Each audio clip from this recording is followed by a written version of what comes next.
Friuli Venezia Giulia e Veneto marciano in piena sintonia sull'asse ferroviario europeo ad alta velocità e hanno idee chiare e condivise sul tracciato.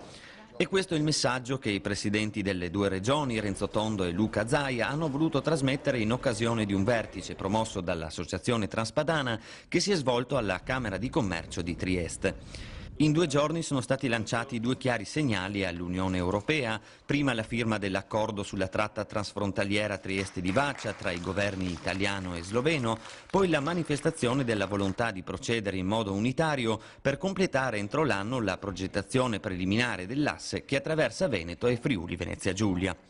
Sin dal 1991, con la legge 19, il Parlamento italiano ha assegnato alle regioni del nord-est, ha ricordato Tondo, un ruolo primario al servizio del Paese per la penetrazione economica e commerciale nell'est europeo.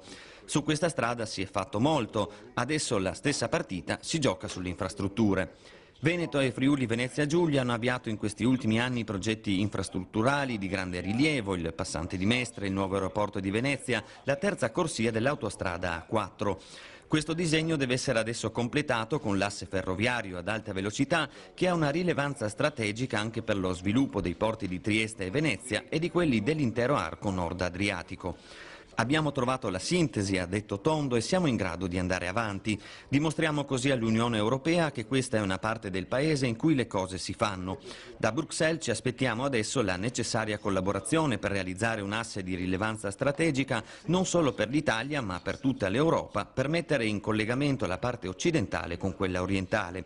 Per l'assessore alle infrastrutture, Riccardo Riccardi, in questa fase è necessario completare rapidamente la fase di progettazione, premessa indispensabile per concorrere all'assegnazione dei finanziamenti nazionali ed europei. Anche il presidente del Veneto Zaia ha sottolineato la capacità di fare squadra nella consapevolezza che assieme si fa molta più strada. Zaia ha confermato che a RFI Italfer, la società che sta preparando il progetto preliminare, è stato dato mandato di studiare un percorso parallelo alla costa perché di minore impatto ambientale e per porre l'alta velocità anche al servizio dello sviluppo turistico delle spiagge venete. Renzo Tondo, presidente della regione Friuli Venezia Giulia. Ma il punto di incontro c'era, è stato costruito in questi mesi col lavoro degli assessori e delle nostre strutture, c'è un tracciato comune condiviso, l'Europa sta dalla nostra parte, ci appoggia, si va avanti.